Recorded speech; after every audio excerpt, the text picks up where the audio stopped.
बेहद निराशाजनक बजट पढ़ा गया माननीय वित्त मंत्री दिया कुमारी जी के द्वारा। नई बोतल में पुराना शरबत परोसा गया है। वही बातें हैं जो पिछले बजट में थी, उसमें से दीगर एक भी बात नहीं है। डीपीआर बनाने का खेल खेला जाएगा।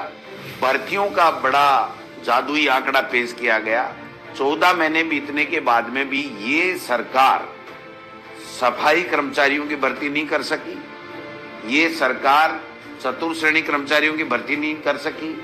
ये सरकार एक शिक्षक की भर्ती नहीं निकाल पाई। 1.25 लाख पद खाली हैं। आज भी शिक्षकों के उसकी भर्ती की कोई घोषणा नहीं की गई है।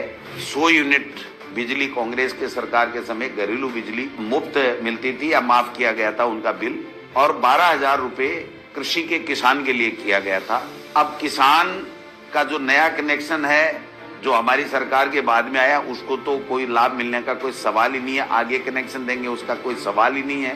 प्रधानमंत्री जी ने हमसे वादा किया था चुनाव के दौरान कि हम लोग हरियाणा और इसका पेट्रोल बराबर कर देंगे, तो आज भी 10 रुपए से ज्यादा है, उसकी कोई बात नहीं की गई है। सामाजिक सुरक्षा के नाम से इन्होंने प्रदेश के जो वंचित वर्ग है, पिछड़ा वर्ग है, वृद्ध हैं, उनके साथ धोखा किया गया है।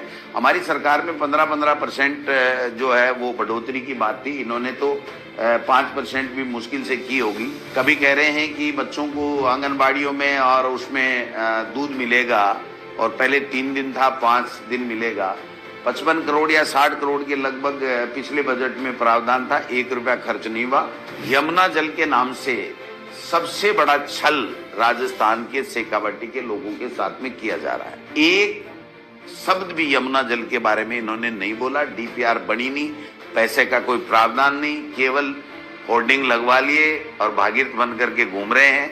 मैं समझता हूं कि शेखावाटी के लोग इस यमुना जल के नाम से जो छल कर रही है भाजपा की सरकार, उसको बख्शेंगे नहीं। ERCP, PKC, रामजल सेतु, कई बातें इन्होंने की हैं, नाम चेंज कर दिए। अभी कह रहे हैं कि साहब 12,000 करोड़ हमने दे दिए थे, वो कांग्रेस की सरकार के समय की स्वीकृतियां हैं, इनका एक धेला नहीं है। पिछले बजट का 40% भी पालना पूरी सी ये लोग बात कर नहीं पाए। अगर मैं नमूना गिनाने लगूंगा तो मेरे पास बहुत हैं। आप जयपुर में झालाने में forest and wild life training का मैनेजमेंट का इंस्टीट्यूट की काम की बात कर रहे थे। कोटपुतली बैरोल में 3 ग्रीनफील्ड एक्सप्रेस के लिए डीपीआर की बनाने की बात की थी। 100 करोड़ हमारे खाटू में पैसे लगाने की बात की थी। अलवर में सरिस्का का इको सेंसिटिव जोन घोषित करने की बात की थी, जो नहीं हो पाया। बांदीकुई के पास इंडस्ट्री एरिया और लॉजिस्टिकल हब के लिए इन्होंने बात की थी, वो भी नहीं बना। और आप देखिए 50 स्कूलें खोलेंगे और 100 स्कूलें सीनियर करेंगे। ये कोई स्कूलें हैं? कॉलेज 5-7 की घोषणा की है। CSC PSC 10-5 की घोषणा की है। डिस्ट्रिक्ट हॉस्पिटल 1 नहीं है, उपजिला 1 नहीं है, 2-3 ट्रोमो की बात की है।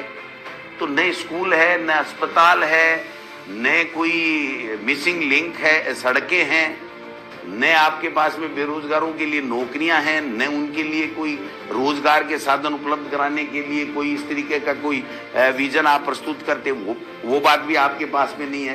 कोई नगर पालिकाओं की बात नहीं है। ग्राम पंचायतों का पुनर्सीमांकन कर रहे हैं। आप बताइए, पुनर्सीमांकन करेंगे तो ग्राम पंचायतों के लिए, भवनों के और के लिए कोई बजट तो चाहिएगा। तो बजट कुछ भी नहीं है, घुमा के बातें कही गई हैं।